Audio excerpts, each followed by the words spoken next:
Hello and welcome to the Live Free and Ham podcast, our bi-weekly show that explores the ham radio topics in New Hampshire, New England, and beyond. Whether you're a regular listener or a first-time guest, we're excited to have you here and appreciate your support. So thank you for tuning in to this week's episode. So, guys, how you doing?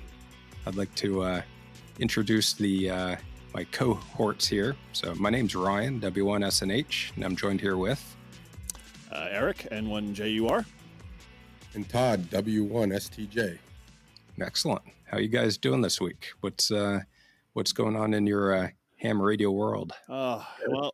This week I have to say, not much. I haven't played a whole lot. I mean, obviously we're going to dive into some fun stuff that we did. Todd and I did last week, or was it last week or a week ago? It's been a bit of a time either way. A couple of weeks ago. Is it a couple weeks ago? Okay. So, but yeah, I've been enjoying 10 meters. I mean, I finally got everything tweaked. Although I'd have to say just recently, I decided to dive into a new app. I don't know if you guys heard of it. It's called Free Data.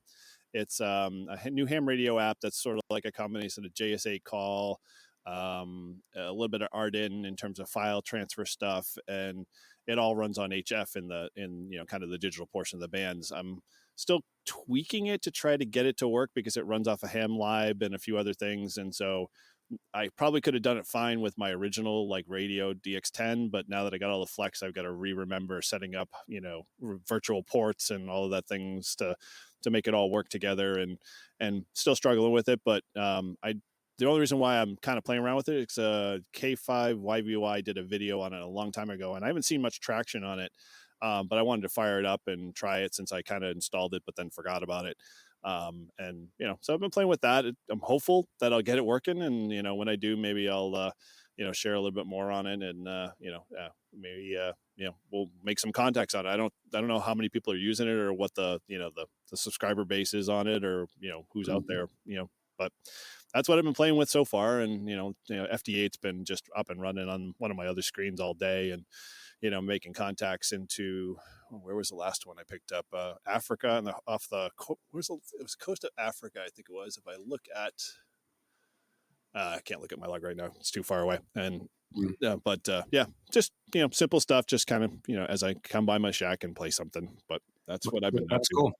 Yeah. You'll have to keep us updated on that software and see how it, once you get it tweaked, how it works for you going forward.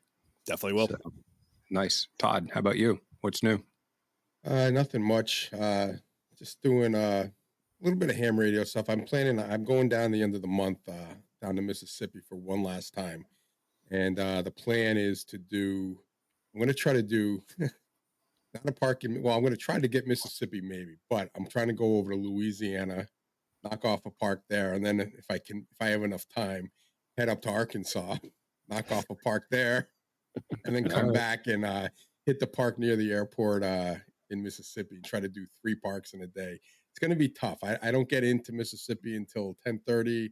By the time I get done with seeing the kid, it's going to be about 12:30. Then I probably have like an hour and a half drive to get the parks. And I don't know how far the park is from Louisiana to Arkansas, but it's all on main highways. So I'm hoping I can kind of crank through them and get 2 more states that I don't have, because I don't see myself going down to Louisiana or Arkansas anytime soon. So yeah.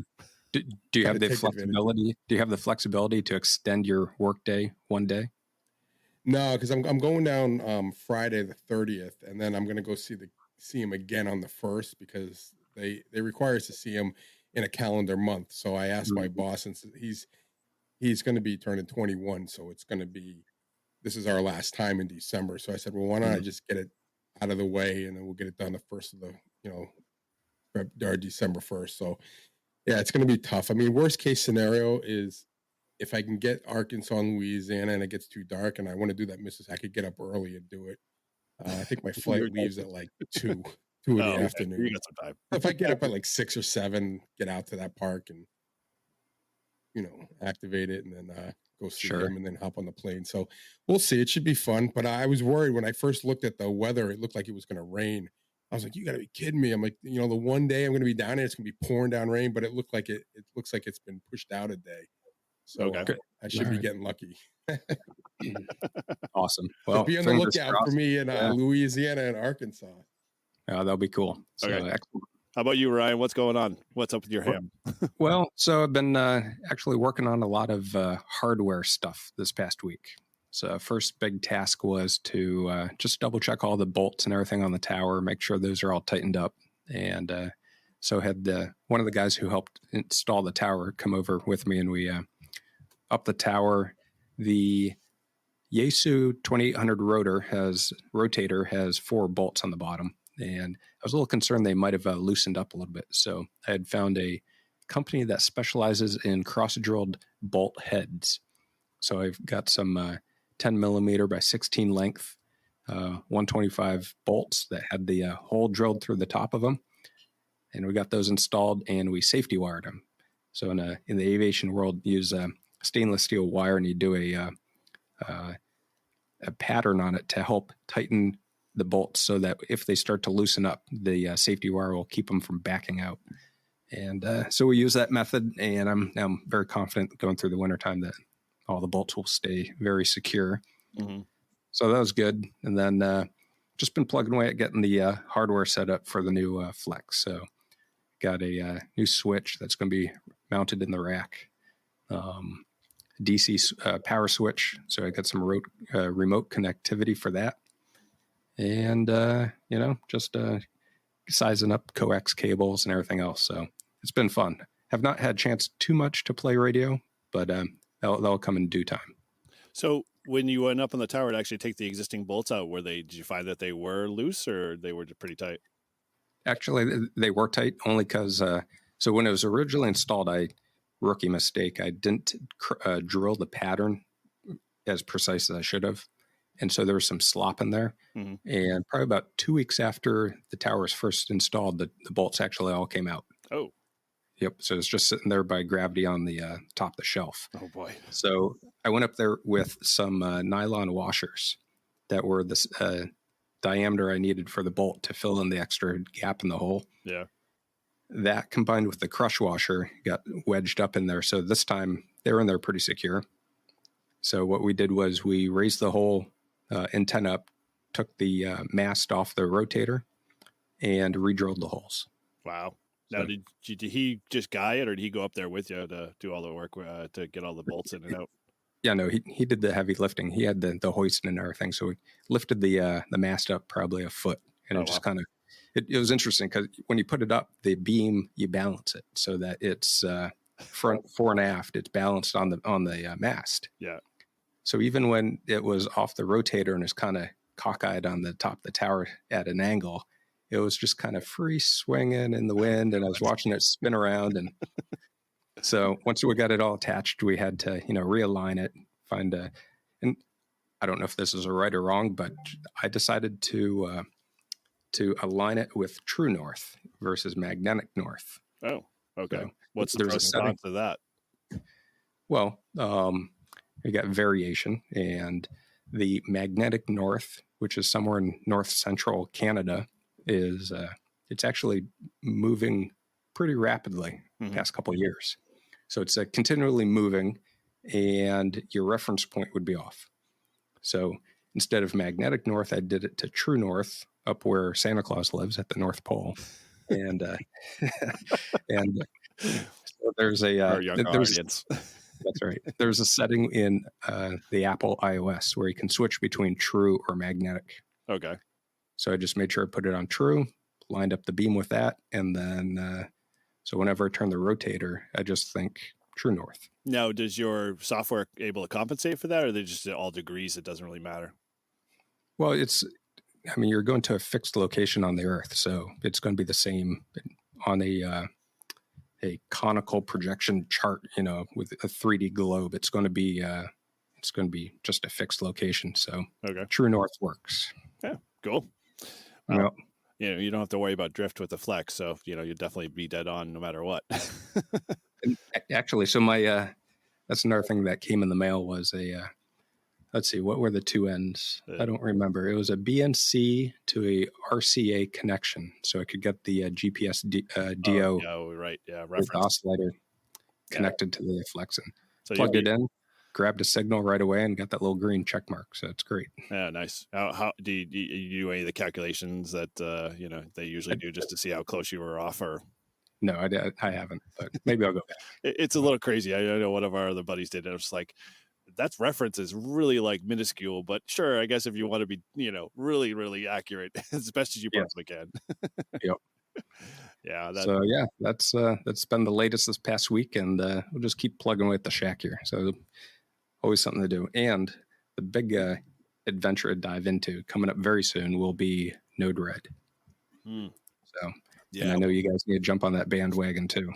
Yeah, we're gonna have to do an episode on another Flex episode and just talk about all the Flex ads and some of the stuff that we've tweaked and kind of as a follow up for sure. I mean, obviously you'll be able to jump in because you'll have a whole bunch more to add to that, so it'll be fun. We'll have to maybe invite some of the other Flex guys on to shoot the breeze on that one. Yes, so cool. Well, so rumor has it, guys, that some in the recent past here, you guys did a very fascinating POTA rove up the coast. So I think when I heard rumors about it first, I think I heard it was going to start out as a 10-park rove. All right. And then it evolved and kind of, took a life of its own. So I don't know, give me a quick, first start with like a big picture view. What was the original plan? And how did you guys approach this event? And, how did it play out? Well, we've been talking about doing this for a long time, and we just never had the time to do it. And we said, you know what, we should just go right up the coast and see how many parks we can get, and in a day, and just have fun with it and see what we could do. So the weather was 80 degrees. It was awesome. A rare day. And I said, hey, can you take off Friday? And he's like, yeah. I'm like, all right, I am too.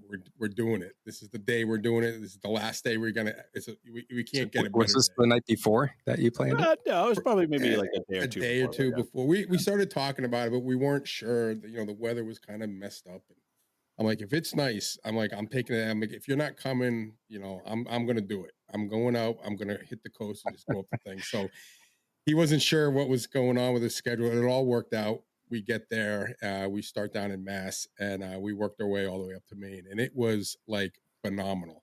It was perfect weather. It was like summertime. It was comfortable. There wasn't a lot of humidity. We're right on the ocean.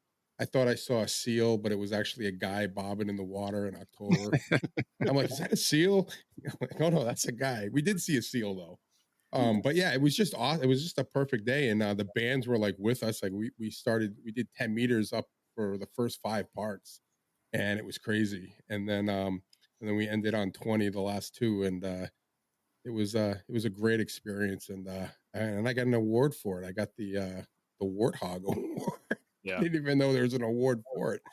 But cool. And so what does that signify? What was the, it just said that if you did 5 parks in a day, you get I don't know. It was one of those.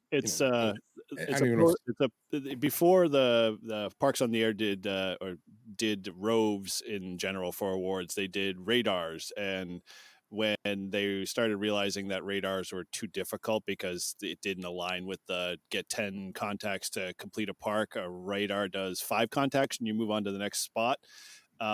They kind of said, all right, let's scrap this and we'll insert said rove now. So the awards, play out of you have to be an X number of distance away. It used to be you have to be X number of distance away from park, but that doesn't really even matter now. It says as long as you do X number of parks a consecutive day, each level the awards are for completing 3 or 5 or 10 or 12 and whatnot. Yeah, so it's good to see that they still had it, but yeah, that's kind of what the award was for completing the most parks. Very cool. So Eric, what tell me about the equipment. What antenna did you use? Whose car did you take? And then I got a follow-up question for Todd on that. So All right. Well, so I wholeheartedly agree with Todd. It was like a perfect storm. And when I say storm, I mean no storm, clear skies, calm ocean, nobody in sight, perfect like after season stuff. So the whole event was just like, it couldn't have been any more, perfect outside of, physically planning it, minute by minute. So yeah, gear, we kind of just double teamed each other. I brought all my 891 pack and all the batteries and everything else. Todd brought his DX10 as a backup, and we decided we may use it. We actually did.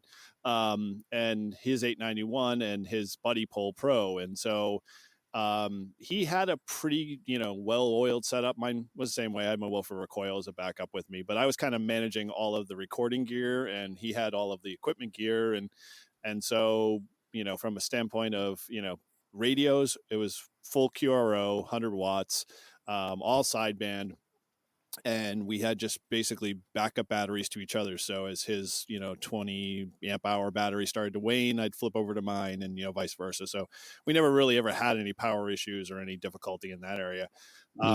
From a driving standpoint, all me. I'm one of those guys that I can't sit in the passenger seat no matter what without feeling like I've got I offered to drive. He said he no. did I turned him I down. wasn't going to complain.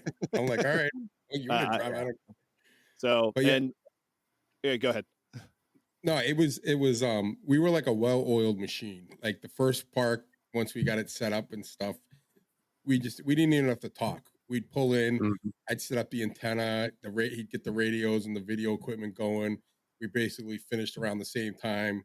Then we would do the thing, and then we'd pack up, and like I'd pack up the antenna, he'd get the radios or whatever, and we'd be on to the next one. So we were definitely, you could tell that we had done this before. We had done parks before. We knew how to do the equipment, and we knew what needed to be done and how to get it done. And it just, as we moved through the parks, we just were getting faster and faster at it. Like we were just set. And that was actually my question. So compared to the first park to the last park, what would you say was the improvement in time on setup and breakdown? I wouldn't say improvement. I'd say it's because of our old age. We just got tired faster by the time we got to the slowed seventh park. Oh, really? So by park 7, we were pretty beat. Yeah. So I've got a bunch of tips we can talk about after about things that, I kind of pre-planned, and, Todd managed kind of like all of the, like, let's get the gear ready, let's get on the air, let's get going. I kind of did all of the back stuff planning. So, bringing snacks and water and all that other stuff, I just left in the truck because, it was like, you're not going to stop because you're on a roll and you don't want to like miss your pace. And from my standpoint, I had kind of done some of that route before. I had a radar that I did, a while back on my own. And when I learned from it, I was like, I didn't have enough water. I didn't have spare batteries.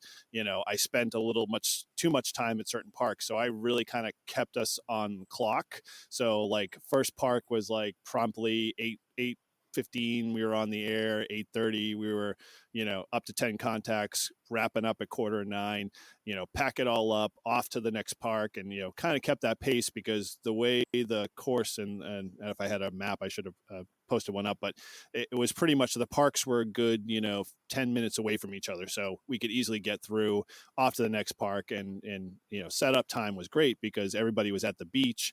So we, had the pavilions, wide open if they had one, or, the spaces were wide open for us to be able to just plop down and get going.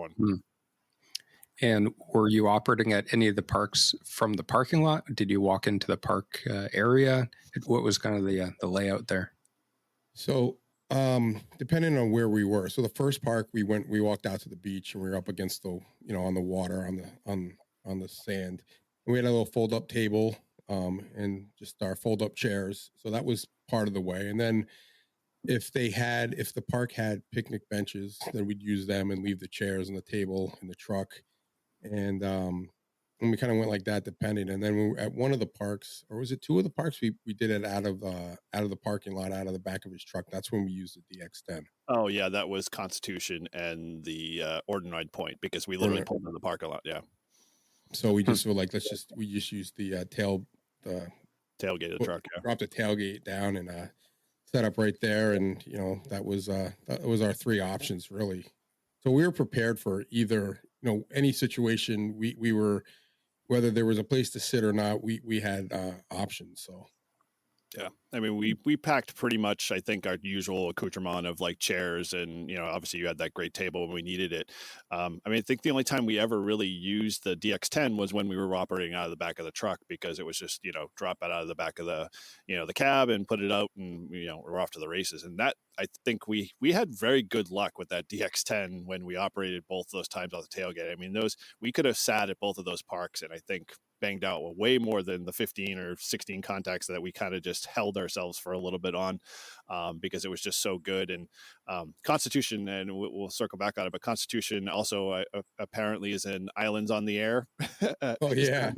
We didn't know that, so that attracted a bunch more people too, and so it added to on Newcastle Island. So the guy, we were finishing up, and we had a little pile up going, and we stayed like that one. I think we had like 20, 25 or something. Yeah, 25. I mean, we could have stayed longer, but we wanted to hit Maine before the place closed. So we kind of called in. But at the end, the guy was like, "Hey, can you give me the name of the island you're on or something?" And I'm like, "Huh?" I'm like, "What are you talking about?" And he's like, "The island you're on." I'm like, "Oh." I'm like, "Oh yeah, Newcastle Island." He goes, "Yeah, I'm doing Islands on the Air. That's one of the islands." So that's cool. No problem. For points, but I haven't gotten around to it yet. Yeah, so that was kind of cool that we helped that guy out. But it was good, and we had a guy from Italy. I think, was he from Italy? The guy that kind of followed us through. There was a couple of them. Yeah, they followed us through the day, and we're I was curious. Do you have any hunters that were kind of following you up the coast? Oh yeah. I did. I did a little kind of cross reference to the logs. Spain, Italy, England. Those are the three big ones that were like, and I think we kind of tipped them off early on when we were like, "Hey, we're going to be doing 10 Park Rove, and we're going to the next park," and they'd be like, "All right, we're waiting for you," and they were definitely waiting for us. There was no doubt every time we got there. Oh, that's cool. Yeah, we also tried to stay on the same frequency. Yeah. So we said hopefully we'll be on this frequency if no one's using it. And I think it was only like once that someone was on it, and we had to just change it a little bit. But tried to stay in the same area. So talk to me about the band conditions. What were they like? Go ahead.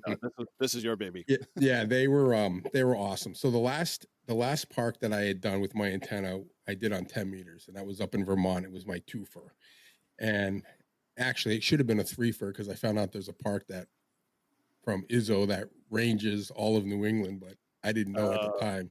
So I did it as a twofer, and I did it on 10 meters. So my antenna was set up for 10 meters. That was the last time I used it. So I said, well, let's just start with 10 meters and see, what we get. And we had like a direct line. Like it was like a hard line to Europe, and it was like clear as day. Just awesome. So we did 10 meters, and we were just like, it was crazy. And we're like, well, let's just stay on 10. And we just kept going around until 10 died. And when we were getting like later, like almost early evening, later in the afternoon, and we weren't hearing anything. So we were just like, all right, let's just switch to 20. And then that's when, there was like millions of people on 20. We held 10 meters till about 3 o'clock in the afternoon, which is totally unheard of in most, scenarios. 10 usually dies off by noontime, from my experience, and trying to make contacts. And you're lucky if the openings are there after in the afternoon until the gray line kind of crosses. But, it was I turned to Todd. I'm like, dude, and the funny thing is, I'll mention is that I put together a video of it. So if you head over to my channel, I'll post it in the show notes too as well. You can go check it out. It was a blast to go through all those parks. But in it, I had mentioned, I'm like, Todd, apparently we just have like a direct pipeline to Europe with your antenna. And we were like, we got to play around with the elevated radio just to see if we can like zero in, say, let's go Northern Europe or let's go Southern Europe, and see if we can pick up anybody in Italy and, over. Yeah, we were starting to experiment. We were moving the counterpoise in different directions, and we were also setting up the antenna differently.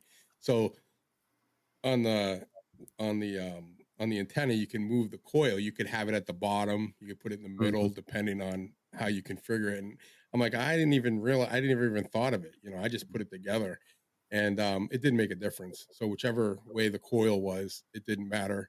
And it didn't seem to matter which way we had the counterpoise, because we were hitting Europe like there was no tomorrow. Yeah, that's very cool. Awesome. And so what about the I just drawed a blank. What was your favorite park if you had to just choose one? Probably the Maine one. Yeah.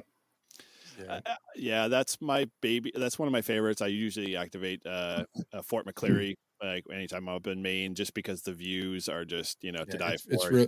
it's really pretty. It's you're kind of like in this old ruined fort, and you're kind of just like you're above the water, but you're kind of overlooking the bay, and yeah, Mm-hmm. it was pretty. You see the boats coming and going, so it was like I said, it was 80 degrees, so like all the boaters were out there for like one last hurrah. So there were a lot of boats going around, and Yeah, it was there's definitely like we were trying to hit at least 8 parks. There was one park on the way up through as you go through Portsmouth called Fort Stark. That's actually like kind of the sister fort. Because you can be at Fort Stark and see Fort McCleary and vice versa, when you're in those 2 parks. But they're both great views and just, rolling greens and, kind of just, rubble of, a previous supported fort. One being on New Hampshire side, the other one being on the Maine side. But yeah, we couldn't activate that one, and that was kind of a bummer because it was under construction and they weren't allowing anybody on it. But yeah, I had to confer. I mean, McCleary's near and dear to my heart for sure. Very cool. What was the one that? What was the park that we were right on the water? We almost had the antenna in the water. Oh, that was Northampton. That one, yeah. That was a great park, but that one also. How many times do we have to go? Can I get your call again? Can I? Because we were so the waves. The water, the waves are just like louder than the radio could ever be, and it was just like, can I get your call again? You probably could have used headphones for that one, but I was going to ask maybe headphones. Yes. Yeah, but that was cool because I mean we were like literally like that. There wasn't much beach, and the water was getting kind of close. Yeah, we were getting up. But that was, and that's where we saw the woman in a bikini wearing a witch's hat. Oh yes, I'm like weirdos coming out. Is that a woman in a bikini wearing a witch's hat? Because it was around Halloween. So well, yeah, you're just north of Salem, Mass, right after Halloween. So that makes sense. Yep. Okay, let's just keep going. All the witches are out. Yep. Did you have any of the other public come up to chat with you? Yeah, we did. Actually, It was kind of funny because we had a very first park, which was the why am I drawing it back? Salisbury. Yeah, Salisbury State Park.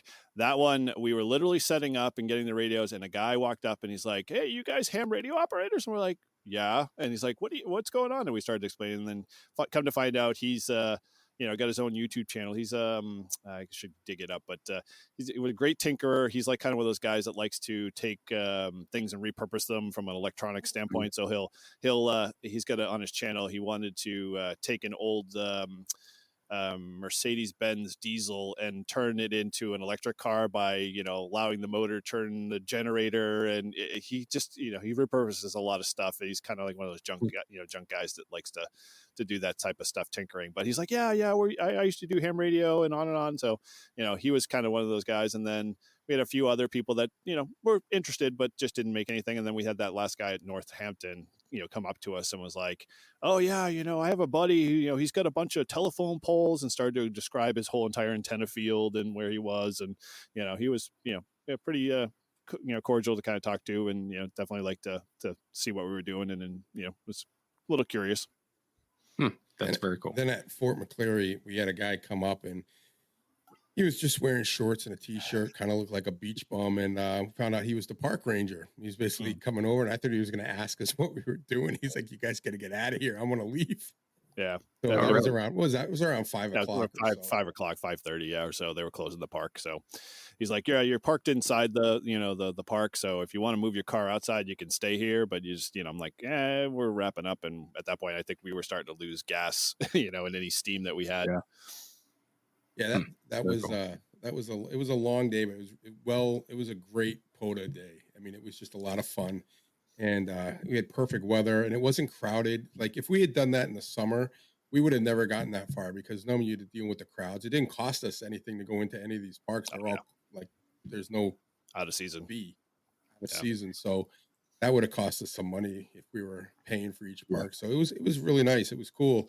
I mean, I'd like to do it again. I'd like to maybe even start earlier and try to get to 10, try to keep moving it up, go 7, 8, 9, 10, whatever.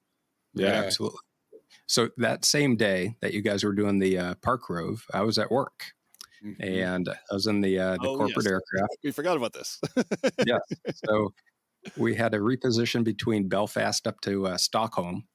And as we're taking off, I look at my phone and I see the reverse beacon and I see your guys' call signs pop up. So I'm like, oh, how about that? So I dial in the frequency.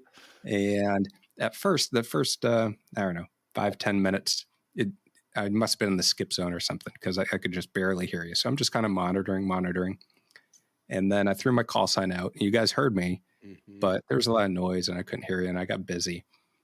And so, I don't know, it must have been 10, 15 minutes later.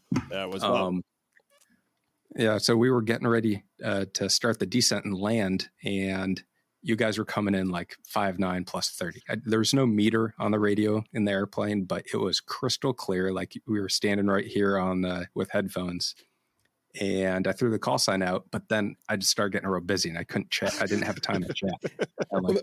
I didn't know you were. At first, we did. I heard you were coming in a lot clearer than I think you could hear us. We heard you the first time a lot clearer.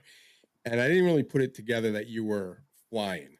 And then the second time, I'm like, I think he's flying. I said, I think that's why he's busy. He's either landing or, something's going on. Like, that's why he can't talk to us. Because Eric's like, how come he's not talking to us? Well, you said please hold. And I'm like, how long does he want us to hold for? I was like, okay, let's just move on. He'll come back. Yeah. So I think officially we did not establish a contact, but you're in the log. It was fun. I got you in the log. Okay. There was no signal report. Doesn't matter. But it's funny because like this is like now the second time that I've gotten you in that heading over there, on the air. It's kind of cool that you and I have talked while you've been like at 45,000 feet flying around and. We were 45,000. Yeah. And this is where, the first time I did it when you, I think you texted me and you said, hey, I'm on 10 meters and I heard you. And then this time, we're just doing a pod activation. It was pretty awesome. So you don't get a lot of people you get from airplanes checking in with you. It's cool. It's unique. That's for sure. So excellent. What other highlights about the Rove that you remember? Well, I got a laundry list, but you can dive in, Todd, if you want to chime in. Go ahead. I mean, there's. Yeah, I think we touched on some of them. If you're ever planning kind of something like this, it does take a little bit of time to kind of think it out through. I mean, obviously, we mentioned at the beginning, we just called each other up 48 hours before and said, hey, let's just go do this. And I would say, even if you don't even complete, 3 of the, 15 or whatever number you have as a goal, you still had fun and, you're out doing it and you learned a lot. But I think, like as Todd touched on, we really did, even without kind of saying stuff, and we've done parks before, he talked about where we worked together, where, he had his kind of roles and responsibilities and, I had my setup and we just kind of met in the middle and then tear down was kind of the same thing. It just went, like clockwork. And we didn't even have to kind of, say, hey, did you remember this? Because it was just like everything went back in the bag. We all did a cursory look back at the bench and then we were off to the next thing because we just knew, where everything went and everything had a place and whatnot. So that kind of helped our schedule overall, which, is kind of important when you want to do a Rove because, 10 meters, as we were talking about, just really kind of took off. And we could have stayed at each park for a good hour, no problem, and netted like 50, 60 contacts each park without even batting an eyelash. But, we were really set on kind of just, achieving the maximum goal, which was 10 when we set out. But, 7 is still, I think, in my mind, admirable and a great, way to end the day. And so, it's about like planning your schedule a little bit, but knowing that, everything else around the world's probably going to, try to knock that off course a little, and, keep you down. But, we benefited a lot in that sense. And, it's kind of some other small little tips that, you might see in the video that, I've gotten questions on from a bunch of people that really worked well. I thought having that dual mic set up, Todd, was awesome. I mean, that saved so much time in the pass the mic approach. I mean, it was hard enough for us to remind the operator or the hunter on the other end, hey, we have another we have another operator, but we didn't have to try to, snatch the mic or worry out. So, setting that up saved us minutes, per contact. Yeah. So basically we had a splitter into the radio. So we each had our own hand mic, which is, it's good when you're so Eric and I have done a couple of parks together and, normally in the beginning we were just passing it back and forth, and that can get kind of like, now we each have one, and when you're saying second operator, he can, I don't have to pass the mic, he can instantly go in, because a lot of these people will forget we have two operators even though we tell them, and then they disappear. So we're trying to make sure they got both operators, and then having that, it's a lot smoother. The other thing that we did, I think, prep wise, is we had the list of parks that we were thinking of doing, and then we went on Hammers and we wrote up the pre-set up the logs, so that way, and then we had a list of what the park number was, and then we'd go through and you find it on the log, and then we would just go from there. So we didn't have to sit there and wait and set up the logs and get everything. It was already done. So that was a little pre-prep stuff that made things a lot easier. And that's a nice tip. I like that. Yeah, it was good. And like I said, it was like we had talked about doing it for, I mean, probably since I started, right? Like we've been talking about this for a while, and it just, I was like, I was tired of working. I wanted a long weekend, and it was going to be beautiful. And I'm like, I am not going to work when it's 80 degrees, because it's not going to be 80 for much longer. Oh, dude. And we came off that, and I'm like, high. Totally. yeah. And I was like, I'm doing this. And then, yep, that's what we did. And it was really nice. And it was a lot of fun. And like I said, it was, I'd love to do it again. I want to do it again. I want to see if we can get more, and even do some of the different parks. But being in that strip along the coast, the parks are so close to each other. Like, what's the farthest we drove before park was like maybe 10, 4 15 miles. minutes. 4 miles. Yeah, it's not even, so you can do it because they're right there. It's like you're not wasting your time driving, an hour here, a half hour here. So it's just like I mean, before I could even like sit down, take a breath, get a drink of water, we're pulling into the next park. So it was, so that was, something that when we talked with Kyle and Jason, they were saying, we're fortunate because we have so many parks in such a dense area. We're like in Missouri and Texas, they're like, they got to drive, an hour, 2 hours away to get to the next park. And all our parks are like on top of each other. So it was pretty cool. Yeah. Yeah, knowing the route is a totally important thing, like, because I knew that in the back of my head. So we didn't have to think about like, okay, where's the next park destination wise. So if you can map that stuff out in advance, it's going to save you, more time on the opportunity to be able to finally figure out once you get to the park, if you've never been there before, where you want to set up. I already kind of knew where the best spots kind of were to plop down the gear, and it was just a matter of whether or not there were people there in those spots, or we had it wide open. And because I think we did it at the time we did, it totally gave us a lot of advantage to be able to just get set up, go, and not be interrupted, or not have to wander around trying to find an open picnic table or whatever. Very cool. So on round 2, when you guys go do it again, are you going to do the same parts again and kind of remap it, or are you going to do something totally different? I don't know, Todd, you tell me. We got to do it in reverse order this time. Yeah, maybe we do it in reverse order. The thing is with those parks, they're all in a line, right? So trying to get as many parks. I mean, like I said, we missed Fort Stark, so that one is another one we could add to it. And then there was a couple in Portsmouth that we just kind of bypassed just because there were too inland. We wanted to get to Maine because I hadn't activated Maine yet, so I wanted to do Maine. That's why I told him. I said, whatever we do, we have to hit Maine. Like that's that's got to be our final destination. Yep. So and that was the far, like, to get from, where were we at, Fort Constitution to Fort McCleary. That's the longest drive part. I mean, that was like what, 20 minutes maybe, if that. 20-minute drive. Yeah. So I mean, that was like the farthest distance. But there are some parks that were a little inland that we could have picked up. So yeah, I mean, maybe we'd do different ones, but I think that's to get the quantity of them. I think that's the best route, at least around here on the coast, because like I said, they're all on a line. So you're just basically knocking them off every couple miles. Very cool. Yeah. What other organizational tips do you have, Eric? Oh God, yeah.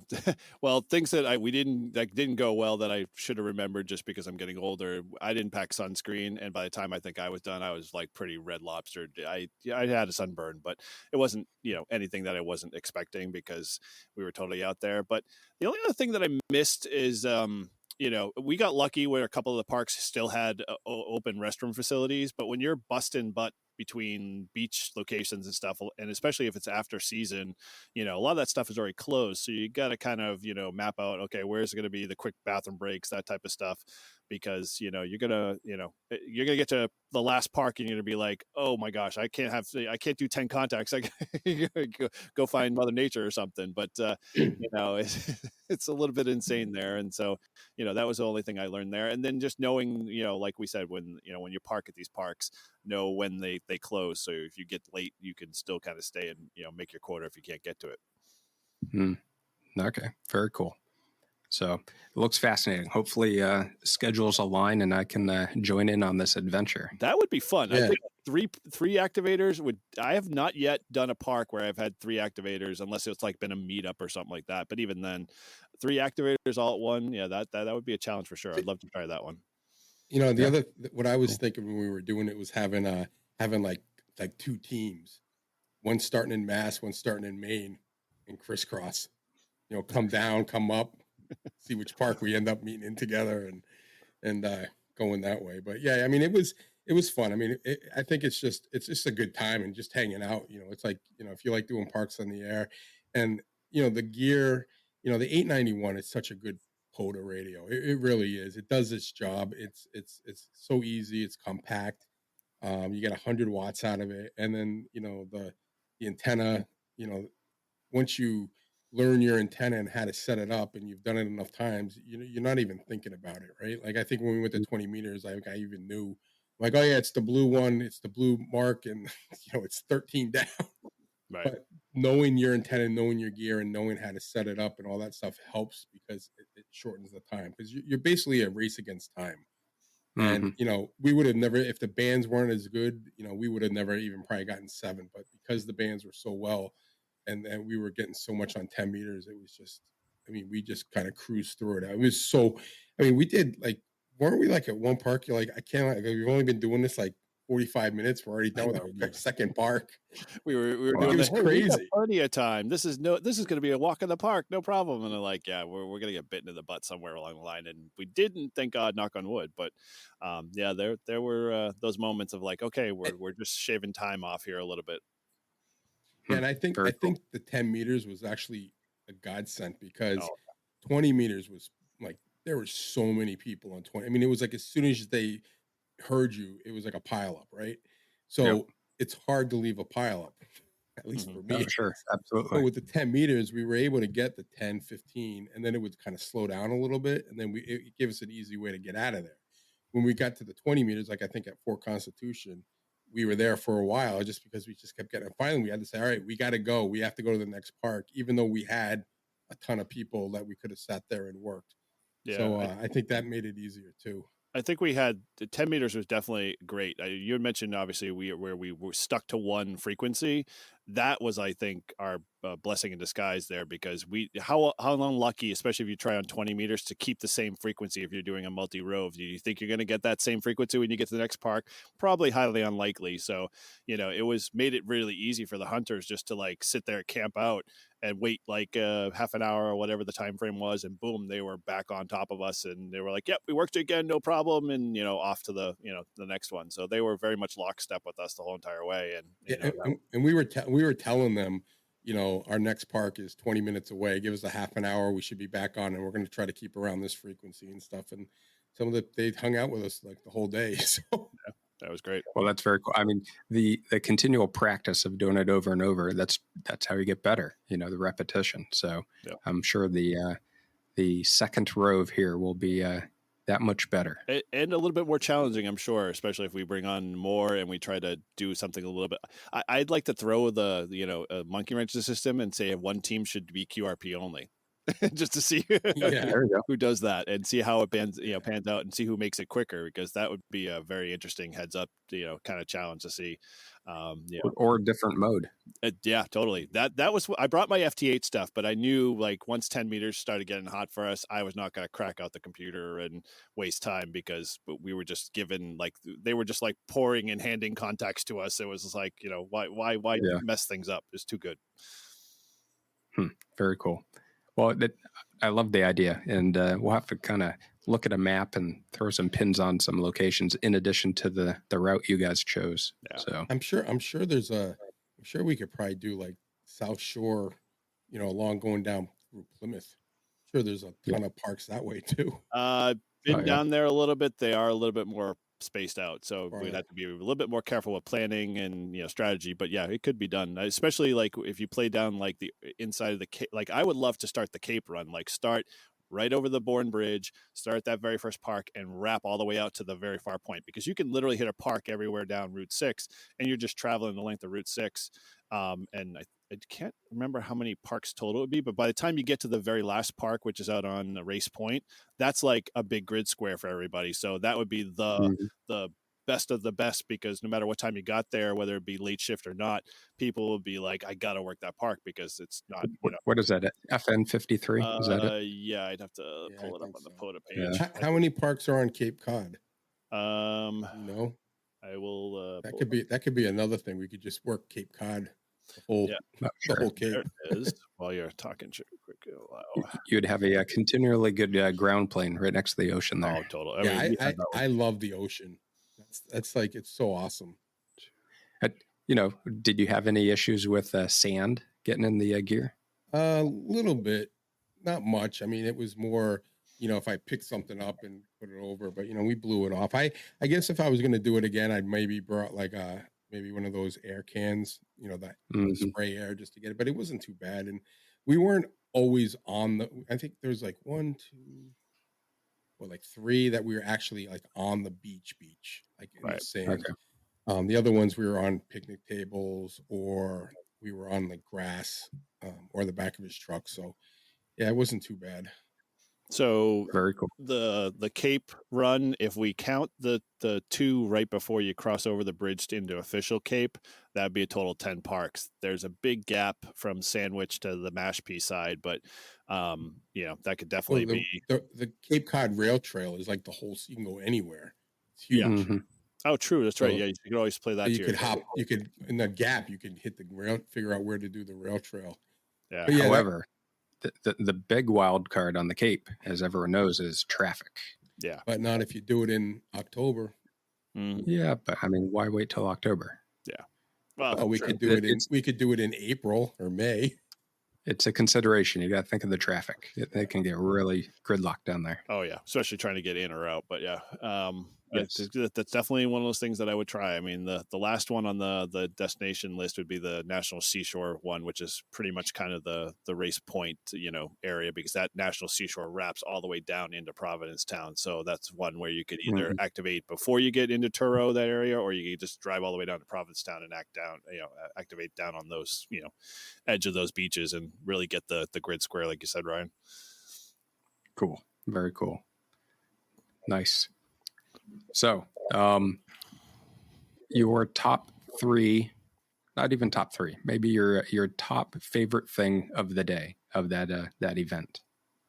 What's your most memorable? I think just hanging out. It was fun. I mean, we hadn't hung out and just done radio, and without, we've all been pretty busy. I've been busy. Ryan, you've been busy. Eric's been busy. And it was just kind of cool hanging out and just playing radio. So, I mean, I thought that was it was a good day. It was just a good day. It didn't seem too long. It didn't seem too short. It was like, we didn't have anything planned. So there wasn't like we had to rush home and there was a time limit, and we just kind of played it by ears. And like by 5 o'clock, we were both pretty much like, yeah, we're done. Like we could have probably gone and found another park, but it was like, why ruin a good time? Because we were kind of hurt. We're like, this is getting a little tiring. So, but it was I hadn't worked those parks. So for me, it was even better than Eric, because he had worked them all. So I got all these new parks, in my log, and that was kind of cool. But I'd wanted to work them, and I love going out to the beach, and just the smell of the ocean, and it was just nice. And the weather, I mean, here it is, like it was almost Halloween, and we're sitting there, we should have brought shorts. I mean, a change of shirt. It was that hot, but we were looking for shade, which is kind of crazy. Like normally in October, we'd be looking for the sun. We're like, oh, is there shelter? And what was the park that we were going to sit under the thing, and they were having like a party or something? Oh, that was, why am I drawing a blank? I remember Which one? There's a, there was like a picnic tables and like a, a roof over it. And I was like, oh, that's perfect. That wasn't right? Was that Hampton? No. Which one was that? That was the one right after Northampton, maybe. Northampton was the beach one where it was just the shores right there in front of us. Yeah, it was after that one. Oh no, it was Rye Harbor. That's what it was. That was Rye the one Harbor, with the okay. raft area and whatnot. Yeah. That one was. Yeah. So go ahead. I was gonna say that one. No. That was the only rest area that was available. Thank God they had the restrooms open, but I think because of the party, it probably would have been saved our butts because it was like, okay, cool, we're a third away there. Let's just refuel, refresh, kind of get going. And I know Todd was very hot to trot because you were always just like on the pick the bench, ready to go. Mm-hmm. Yeah, I was like, let's get this going. No, but cool. that was so that was like, who would have thought that they would have had like they took over the whole thing, but there was another bench down there and we had like right on the water and it was perfect. And we set it up. And as soon as we turned on actually when we turned on the radio, the first, you plug in, you check the SWR, you good, you turn on the radio and then boom, we're hearing, that was in Mass. We were hearing we're like, oh, this is going to be good. And it was the same way. As soon as we got in there, we start calling out, Europe comes right back in. And it was just like, wow, I'm like, this is just crazy. That's awesome. Eric, what was your most memorable part of the day? Most memorable park would have to be, I'm trying to think of, for me, it was, like Todd said, it's about the relationship side of thing. That's important. I think I like to be able to interact when people come by who are curious a lot. So I try to spend some time having conversation with those folks. So that happened kind of in two places, obviously being Salisbury. And then the other one was Northampton. They, just I like to share the hobby and I like to spread kind of the radio cheers, I say, and answer people's questions, and they could be as far-fetched as like, are you doing bird migratory monitoring, or the worst of like, where's your tinfoil hat type thing. But most of the people that I bump into when I tell them about ham radio, they're like, what? And that's kind of my cue of like, oh, okay, well, let me explain what ham radio is, and start to kind of make their curiosity peak a little bit. And we actually, I think the most memorable one was the last, at McCleary, where we had a bunch of teenagers. No, they weren't teenagers. They were the 20 somethings, and they looked like, they just rode in on their bicycles kind of thing. And, they all come stumbling down with like these big, like, wide open eyes. And they're all like, what are you doing? And we're like, we're doing ham radio. They're like, what's ham radio? And we're like, oh, okay, here's the opening. And so they're like, do you just talk to people? We're like, yeah, we just finished talking to people over in Europe. They're like, Europe? You talk like, like, it wasn't like, oh, why didn't you pick up your cell phone? It was like, no, you talked to somebody in Europe, just 2 seconds ago, or, Italy, or, you name the place that, was on our list. And, we made contact with them and they were like, oh, that's just so awesome. So like, whether or not they'll ever make that connection down the road, for me, it's like, at least, plant the seed and people are, interested, and hopefully, down the road, they'll bump into somebody else who, does ham radio on an emergency communications level or something. And, it might spark more of an interest. Well, that's very cool. And that's one of the main reasons why we started the podcast, is to help promote ham radio in New Hampshire, New England, and beyond. Yeah, I think if we went to one of those parks that people visit, and we went there in the morning, set up and had flyers and, maybe like a little shelter or whatever, and had someone operating and someone to be able to talk, I think you'd get you'd see a lot of people come up and talk about it. And I think that would be another cool thing to do, is like maybe go to Fort McCleary for the day, set up and, and prepare to like kind of pass things out for, the POTA flyers, what ham radio is all about. But before we end, I just want to say we also had a wedding that we felt like we were in, because they were like way down the coast and out on this pier, and this guy's mic was just, I don't know what it was echoing or bouncing off, but I mean, it literally sounded like we were sitting there listening to him do the ceremony and the party and everything else. I'm sure it came across on the video. I just didn't, really, really look to see if it did, but right. I mean, I was like, well, I'm like, how can we hear them so well? Oh, it was crazy. I was just like, at one time I was thinking like maybe our antenna's feeding back in their system. And they hear us calling 5959 at Fort blah blah blah, and they're like, what? But apparently not. So oh well. Oh, that's awesome. Very cool. Well, I'm sure it'd definitely be a great bouncing off point to plan for the next year, and go from there. It's totally sounds like a great event. Yep. Yeah. So, wrapping up, any last parting comments from either of you guys? Oh, well, for me, I would say if you're going to do any of this, find a buddy. That's the biggest thing. Don't try to do them on your own. I mean, you can, and you could be successful with it with some really good planning, but as we all, I think, kind of touched upon, the adventure is all about just hanging out with somebody else who does the same thing that you like to do.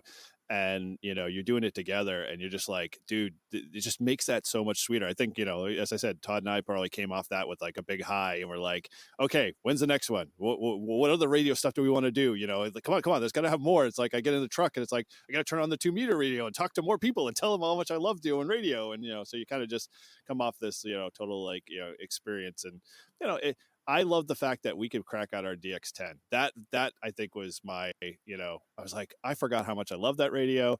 I forgot how much it's awesome for like POTA events, especially if you don't have to truck it like in, if you're hiking into a spot. But yeah, that made a lot of our, contacts, and probably a lot of our contacts, when we operated with it. But it just made, that whole experience sweeter and really cool. Which also was motivating me to get my Go box done. I just had it one of those things where you kind of pulled it out, but it'd be nice to have it in the Go box. So definitely going to build that over the winter. That would have been way easier, but then flip the switch, plug in, go. Yeah. Well, until you get it built, you're happy to borrow Team ICOM. So we might. We might have always ready to go. We should in our 2-team row. We'll have Team ICOM and Team Yaesu and see how they meet in the middle. Yes. Because at that point we could both do QRP. So we'll have to set it up. Every other park is like you do either your QRO or your QRP, and you have to alternate through and see how quickly you get to meeting in the middle or something. Make it a little challenge. Yeah, that'd be cool. Yeah, getting your Go box finished. That'll be short on the list here. Yeah. Awesome. Yeah, it was cool. I think it was definitely better to do, like you said, Eric. It wouldn't have been as fun doing it by yourself. I probably wouldn't have been motivated to do all 7 or 10 or whatever. I think it was just more like we were doing it together, and we're going to get this done. We're going to go as far as we could, and it was a good time. And like I said, I think we should do it again. I think we should at some point maybe do the Cape. I think that would be a lot of fun. And like I said, it's just about getting out there. I mean, best part for me with ham radio was going out there and activating parks and just being out and, being out there, because the one thing that you get is you don't get any noise, at least most of the time. It's just super quiet, and you can just really pick up these stations. And I just think it amazes me that I stick up this, this basically this stick in the ground and my radio, and we're talking to like people, and I can't tell you that the antenna is just phenomenal. That antenna for POTA has got to be, in all aspects, it's got to be the ultimate POTA antenna, because it's compact, it's easy to set up, and it just works. And if we just had like an end fed, we'd have to be like looking for places to string it up. I mean, you can plop that thing anywhere. And like I said, that one park, I think it was Northampton, we were basically on the water. I mean, the thing was like the tripod was like almost like getting wet. Yeah, we're almost in the water. But so it was just it was a really cool thing, and like the gear was just perfect. And like I think if you're going to attempt to do this, you just need to know your gear and know how to set things up if you want to get that many parks. Now, you can go out and do a few parks and try it like that way and just have fun with it. But if you're really going to try to push the limit, make sure you know and make sure your partner knows what they're doing too. And Eric did all the setting up with the filming and the mics and all that stuff, and I did the antennas, and we both cranked the radios up and got it set up. And like I said, we didn't even have to talk. We just knew what we were doing, and we just seemed to get better and better at it. And that's how it all worked. And like I said, we couldn't ask for a better day. Probably my favorite day doing Parks on the Air so far. Oh, that's awesome. Very cool. So, well, excellent. Well, I'd like to thank everyone for joining us on this Live Free and Ham podcast. If you have not already subscribed, I encourage you to do so. You can leave us a review on iTunes or our website, and you can contact us on our social media for the latest information, shows, and content. So, and one thing I should look into more, I have to, a little honest, I need to look into this Patreon thing. Yeah. Looks interesting. I'm sure we can get a few more buy us a beer links, and every little bit helps. So that'd definitely be a little nice addition. If you want to contact any of us, you can contact us on the livefreeandham.com website. And once again, appreciate everyone tuning in and listening. And from W1SNH, I'll say 7-3. 7-3. 7-3.